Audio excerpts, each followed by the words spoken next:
உங்கள் அனைவரும் நான் கிறிஸ்துவின் நாமத்தினால் வரவேற்கிறேன். சத்தியத்தை அறிந்து கொள்வீர்கள், சத்தியம் உங்களை விடுதலையாக்கும் என்று தேவன் சொல்லியிருக்கிறார். அதுபோல் இன்று ஒரு சத்தியத்தை நாம் கற்றுக்கொள்ள கர்த்தர் நமக்கு கிறிஸ்து மூலம் கிருபை அளிப்பாராக. இன்று எடுத்துக்கொள்ளப்பட்ட தலைப்பு என்னென்னா, நோய்கள் வியாதிகள் நமக்கு வராமல் இருக்கணும் அப்படின்னா, இல்லை இருக்கிற நோய்கள் வியாதிகள் நம்மை விட்டு ஒழிந்து போக வேண்டும், நாம் குணமாக வேண்டும் அப்படின்னா நாம் என்ன செய்ய வேண்டும்? இதுதான் இன்றைக்கி நாம் கடவுள் கிருபையில் பார்க்க வேண்டிய ஒரு காரியம். யாத்திராகமும் 15:26 வாசிக்கலாம். நீ உன் தேவனாகிய கர்த்தரின் சத்தத்தை கவனமாய் கேட்டு அவர் பார்வைக்கு செம்மையானவைகளை செய்து அவர் கட்டளைகளுக்கு செவி கொடுத்து அவருடைய நியமங்கள் யாவையும் கை கொண்டால் நான் எகிப்தியருக்கு வரப்பண்ணின வியாதிகளில் ஒன்றையும் உனக்கு வரப்பண்ணேன். நானே உன் பரிகாரியாகிய கர்த்தர் என்றார்.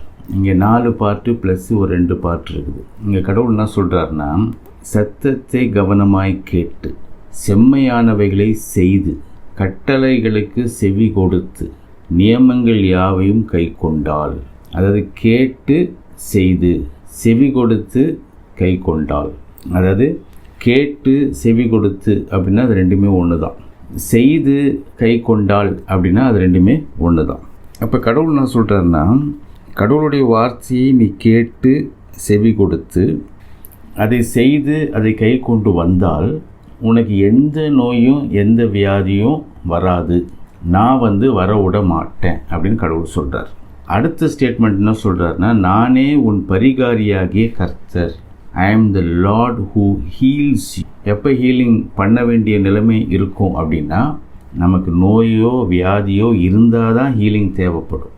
அப்போது என்ன சொல்கிறாருன்னா, நமக்கு நோய் இருந்தாலும் வியாதி இருந்தாலும் அந்த நோய்களையும் வியாதிகளையும் குணப்படுத்தி நம்மை சுகமாய் வாழும்படிக்கு தேவன் செய்வார். அப்போ என்ன விஷயம் இதில் சொல்கிறார் கடவுள்னா, நாம் கடவுளுடைய வார்த்தையை வாசித்து இல்லை கடவுளுடைய வார்த்தையை கேட்டு, இப்போ நிறைய ஆடியோ பைபிள்ஸ் வந்துருச்சு. நம்ம அந்த பைபிள் நம்ம படிக்கலாம் ஒன்று கடவுள் கிருபையில், இல்லைனா கடவுள் கிருபையில் பைபிள் அப்படியே ஆன் பண்ணி நம்ம சவுண்டு கேட்கலாம், அந்த கடவுளோட வார்த்தையை நாம் கேட்கலாம். சர்ச்சுக்கு போகலாம், கன்வென்ஷன் போகலாம், இதெல்லாம் போகலாம். அங்கே அவங்க ரைட்டாக பேசுகிறாங்களா தப்பாக பேசுகிறாங்களான்றது நமக்கு தெரியாது. ஆனால் பைபிள் படிக்கும்போது அது கடவுள் கிருபையில் எப்போதுமே தப்பாகாது. பைபிளில் கேட்கும்பொழுது அது கடவுள் கிருபையில் தப்பாகாது. இங்கே கடவுள் என்ன சொல்கிறாருன்னா, கடவுளுடைய வார்த்தையை வாசித்து இல்லை கடவுளுடைய வார்த்தையை கேட்டு அதன்படி செய்கிற மக்களாய் நாம் இருப்போமே ஆனால், அதாவது அந்த வார்த்தைகளை கை கொள்ளுகிற கீழ்ப்படுகிற ஜனங்களாய் நாம் இருப்போமே ஆனால், தேவன் என்ன சொல்கிறாருன்னா, எந்த நோயும் வியாதியும் உனக்கு வரும்படிக்கு நான் அனுமதிக்க மாட்டேன்.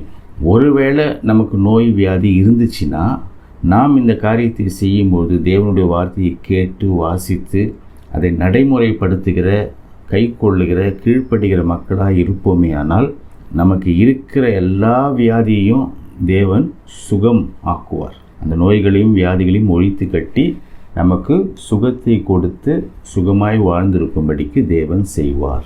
அப்போ நம்ம அநேகர் என்ன பண்ணுறோன்னா, கேட்குறோம். அநேகர்னு சொல்ல முடியாது, சிலர் நம்ம கேட்கலாம், வாசிக்கலாம், ஆனால் நம்ம நடைமுறைப்படுத்துகிறோமா, கீழ்ப்படுகிறோமா தேவனுக்கு? நம்ம பைபிள் படிக்கிறது பைபிள் கேட்குறது எங்கே முடியணும்னா, அதை நடைமுறைப்படுத்துகிற மக்களாக இருக்க வேண்டும். அந்த தேவனுடைய வார்த்தைக்கு கீழ்ப்படுகிற மக்களாய் நாம் இருக்க வேண்டும். அப்படி நடைமுறைப்படுத்தலை, கீழ்ப்படியில அப்படின்னா நாம் எந்த நன்மையும் கடவுள்கிட்ட எதிர்பார்க்க முடியாது.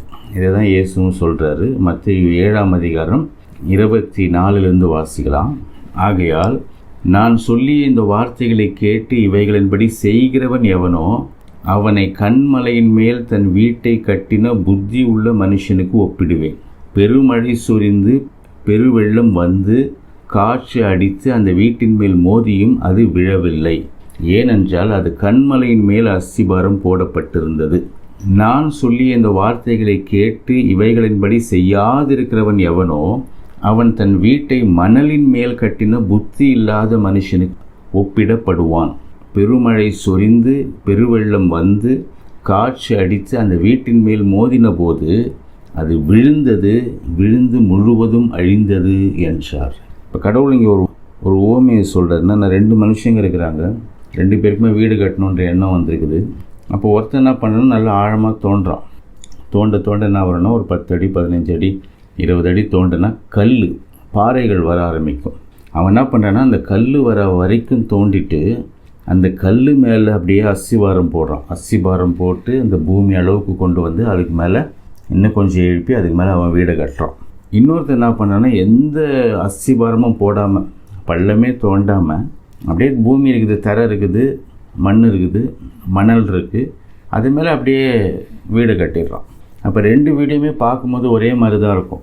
இல்லையா, உள்ள அஸ்திவாரம் எவ்வளோ ஆழம் போயிருக்குன்றது யாருக்குமே தெரியாது. எல்லாம் ஒரே மாதிரி தான் இருக்கும். ஆனால் பெருமழை பெருவெள்ளம் காற்று அடிக்கும்போது இந்த ஆழமாக தோண்டி இந்த பாறையிலிருந்து அந்த ராக், அந்த பாறையிலிருந்து எவன் அஸ்திவாரம் போட்டு வீடை கட்டினானோ அந்த வீடு அப்படியே நிற்குது. அது எந்த சேதமும் அடையலை, எந்த டேமேஜும் அதுக்கு இல்லை. அதுக்குள்ளே இருக்கிற இவனும் சேஃபாக இருந்துடுறான், பாதுகாப்பாக இருந்துடுறான். ஆனால் அவனுக்கு அதே பெருமழை பெருவெள்ளம் காற்று அடிக்கும் பொழுது அந்த வீடு நாசமாயிடுது. அதுக்குள்ளே இருக்கிற இவனும் அழிஞ்சு போயிடுறான். அதான் கடவுள் சொல்கிறாரு, அது விழுந்து முழுவதும் அழிந்தது என்றார். அப்போ இங்கே என்ன எதுக்கு ஒப்பிடுறாரு அப்படின்னா, இந்த வார்த்தைகளை கேட்டு இவைகளின்படி செய்கிறவன் எவனோ, இல்லையா, இதன்படி செய்யாதிருக்கிறவன் எவனோ, 2 மனுஷன். அப்போ செய்கிறவனுக்கு பிரயோஜனம் உண்டாவது, செய்யாதவனுக்கு பிரயோஜனம் உண்டாகல. ஆனால் 2 பேருமே கேட்குறாங்க. இதை கேட்டு செய்கிறவன், இதை கேட்டு செய்யாதிருக்கிறவன், 2 பேருமே கேட்குறாங்க. ஆனால் கேட்டு செய்கிறவன் பிழைத்து கொள்ளுகிறான், கேட்டு செய்யாதிருக்கிறவன் அழிஞ்சு போயிடுறான். இதை யாக்கோபு 1:22 வாசிக்கலாம். அல்லாமலும் நீங்கள் உங்களை வஞ்சியாதபடிக்கு திருவசனத்தை கேட்கிறவர்களாய் மாத்திரமல்ல அதன்படி செய்கிறவர்களாயும் இருங்கள். எண்ணத்தினாலெனில் ஒருவன் திருவசனத்தை கேட்டும் அதன்படி செய்யாதவன் ஆனால் கண்ணாடியிலே தன் சுபாவ முகத்தை பார்க்கிற மனுஷனுக்கு ஒப்பாயிருப்பான். அவன் தன்னைத்தானே பார்த்து அவ்விடம் விட்டு போன உடனே தன் சாயல் இன்னதென்பதை மறந்து விடுவான். சுயாதீன பிரமாணமாகிய பூரண பிரமாணத்தை உற்று பார்த்து அதிலே நிலைத்திருக்கிறவனே கேட்கிறதை மறக்கிறவனாய் இராமல் அதற்கேற்ற கிரியை செய்கிறவனாய் இருந்து தன் செய்கையில் பாக்கியவானாய் இருப்பான். இங்கே கடவுள் என்ன சொல்கிறாருன்னா, நீங்கள் உங்களை வஞ்சியாதபடிக்கு திருவசனத்தை கேட்கிறவர்களாய் மாத்திரமல்ல அதன்படி செய்கிறவர்களாயும் இருங்கள். இப்போ நம்ம கேட்குறோம், பைபிள் படிக்கிறோம், ஆடியோ பைபிள் கேட்குறோம், சர்ச்சுக்கு போகிறோம், மெசேஜ் கேட்குறோம், கன்வென்ஷனுக்கு போகிறோம், மெசேஜ் கேட்குறோம். என்ன தான் கேட்டாலும் கடவுள் என்ன சொல்கிறேன்னா, நீ உன்னை வஞ்சித்து கொண்டிருக்கிறாய். அதை நடைமுறைப்படுத்தும் போது தான், அதன்படி செய்கிறவர்களாய் நாம் இருக்கும் பொழுது நாம் வஞ்சிக்கப்படாத மக்களாக இருக்கிறோம்.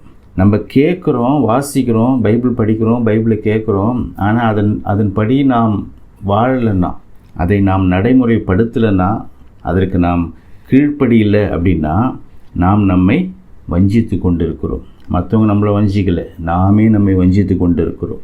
டைம் வேஸ்ட் பண்ணுறோம், இல்லையா. அதான் கண்ணாடி பார்க்குற மாதிரி, கண்ணாடி நம்ம மாதத்துக்கு ஒரு தடவை பார்க்க மாட்டோம், வாரத்துக்கு ஒரு தடவை, வருஷத்துக்கு ஒரு தடவைலாம் பார்க்க மாட்டோம். டெய்லி பார்ப்போம், பல தடவை பார்ப்போம். காலையில் பார்ப்போம், அவங்க தலையை வாரிக்குவோம், பவுடர் அடிச்சுக்குவோம், போயிடுவோம். 12 மணிக்கு நம்ம எப்படி இருக்கோம் தெரியாது, கண்ணாடி பார்த்தா தான் தெரியும். ஸோ அப்போ அது மாதிரி தான் கேட்குறவனாக இருக்கிறோம், பைபிள் படிக்கிறோம், பைபிள் கேட்குறோம், ஆனால் அதை நடைமுறைப்படுத்தலைன்னா கண்ணாடியில் முகத்தை பார்த்துட்டு திருப்பி மறந்துடுற மாதிரி தான். எந்த பிரயோஜனமும் இல்லை. திருப்பி பார்த்தா தான் நம்ம முடி கலைஞ்சிருக்குதா, பவுடர் போயிடுச்சா எல்லாம் தெரியும். அது மாதிரி தான் இங்கே என்ன சொல்கிறதுனா கடவுள், நீ கேட்கிறவனாய் மாத்திரம் வாசிக்கிறவனாய் மாத்திரம் இருந்தால் உன்னையே நீ வஞ்சித்து கொள்ளுகிறாய். நீ அதன்படி செய்யும்பொழுது என்ன சொல்கிறாருன்னா, பாக்கியவானாக இருப்பாய். பாக்கியவானா ஆசீர்வதிக்கப்பட்டவனாக இருப்பாய். அப்போ நம்ம என்ன புரிஞ்சுக்கணுன்னா, கடவுளுடைய வார்த்தையை கேட்டு அதற்கு செவி கொடுத்து அதை செய்கிற கை கொள்ளுகிற மக்களாக இருப்போமே ஆனால் எந்த நோயும் எந்த வியாதியும் நமக்கு வராது, கடவுள் வர விட மாட்டார். இல்லை நம்ம கேட்குறோம், பைபிள் கேட்குறோம், பைபிள் படிக்கிறோம், ஆனால் அதை நடைமுறைப்படுத்தலை, கீழ்ப்படியில் அப்படின்னா நமக்கு எந்த பாதுகாப்புமே நமக்கு இருக்காது, இல்லையா. எந்த நோயும் வரலாம், எந்த வியாதியும் வரலாம். கடவுள் தான் நம்மளை காப்பாற்றணும். அப்போ எந்த நோயும் வரக்கூடாது, எந்த வியாதியும் வரக்கூடாதுன்னா கடவுளோட வார்த்தையை கேட்கணும், வாசிக்கணும், அதை நடைமுறைப்படுத்தணும், கை கொள்ளணும், கீழ்ப்படிக்கணும். அப்படி பண்ணும்போது எந்த நோயும் நமக்கு வராது, கடவுள் வர விட மாட்டார். அது மட்டுமல்ல, ஒருவேளை நாம் நோய் உள்ளவர்களாக வியாதி உள்ளவர்களாக இருந்தால் கூட கடவுள் என்ன சொல்கிறாருன்னா, அந்த நோயையும் வியாதியும் நான் விரட்டி அடித்து ஒழிச்சு கட்டி உன்னை குணமாக்கி உனக்கு சுகத்தை கொடுத்து உன்னை ஆரோக்கியத்தோடு சந்தோஷத்தோடு சமாதானத்தோடு பலத்தோடு இருக்கும்படிக்கு செய்வேன். நானே உன்னை சுகப்படுத்துகிற உன்னை குணமாக்குகிற கர்த்தராக இருக்கிறேன் என்று தேவன் சொல்லுகிறார். அப்போ நாமும் நோய் இல்லாத வியாதி இல்லாத ஒரு வாழ்க்கையை வாழணும்னா கடவுளோட வார்த்தையை கேட்கணும், வாசிக்கணும், அதை கை கொள்ளணும், நடைமுறைப்படுத்தணும், கீழ்ப்படியணும். அப்படி இருந்துச்சுன்னா அப்படி செய்கிற மக்களாய் நாம் இருப்போமே ஆனால் நமக்கு எந்த நோயும் வியாதியும் வரும்படிக்கு கடவுள் விடமாட்டார். ஒருவேளை நோய் இருந்தாலும் வியாதி இருந்தாலும் நம்மை தேவன் சுகப்படுத்தி குணப்படுத்தி ஆயுசோடு ஆரோக்கியத்தோடு வாழும்படிக்கு கர்த்தர் கிருபை அளிப்பார். இந்த சத்தியத்தை இதை கற்றுக்கொண்டு கை கொண்டு இதற்குரிய ஆசீர்வாதத்தை பெற்று வாழ கர்த்தர் தாமே கிறிஸ்து மூலம் நம்மை காத்து வழி நடத்துவாராக. ஆமேன்.